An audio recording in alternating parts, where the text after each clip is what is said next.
Look around your house and you'll probably find one of these lighters. We buy them, use them, and lose them.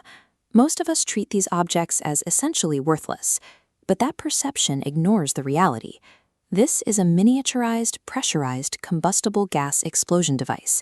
It requires over 30 microscopic, precision-engineered parts to function. The plastic shell safely contains high internal gas pressure without rupturing. Then the mechanism survives thousands of violent friction strikes without failure. Before it can be sold, it has to pass exhaustive international safety tests, designed to ensure it won't explode in a consumer's hand. It is a highly regulated, intensely engineered tool. Yet, because the price point is so low, it remains completely invisible to the average consumer.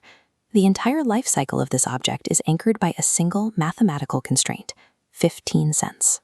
Every 15-cent unit covers the cost of raw materials, labor, machine depreciation, and the profit margin of every middleman. It also pays for logistics and tariffs to move it 10,000 miles across the Pacific Ocean.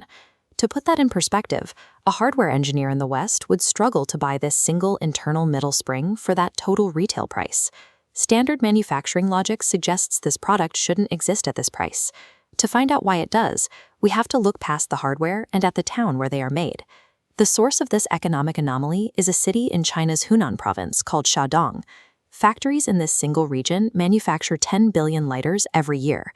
The common assumption is that these volumes are achieved through cheap labor alone, but labor costs cannot account for this level of price compression. The real driver is something the industry calls extreme supply chain micro-optimization. In Sha Dong, they don't look to save whole cents. They hunt for ways to cut costs by 1,000th of a cent. One target is the internal plastic wall. Engineers calculate the minimum possible thickness required to safely hold the pressurized gas.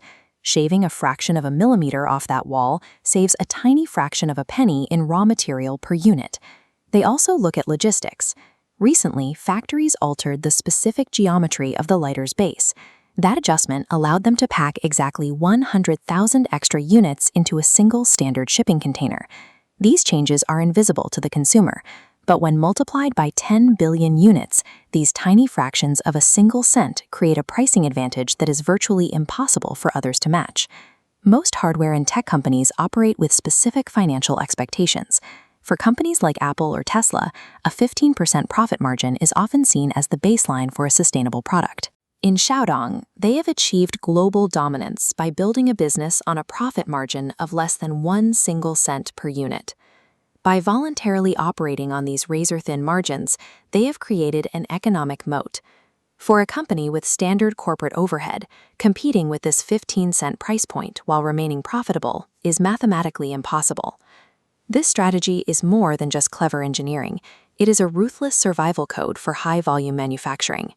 They have taken an ordinary object and pushed it to the absolute theoretical limits of physics and economics. Inside that limit, they have created a zone where no competitor on Earth can match their costs and stay in business.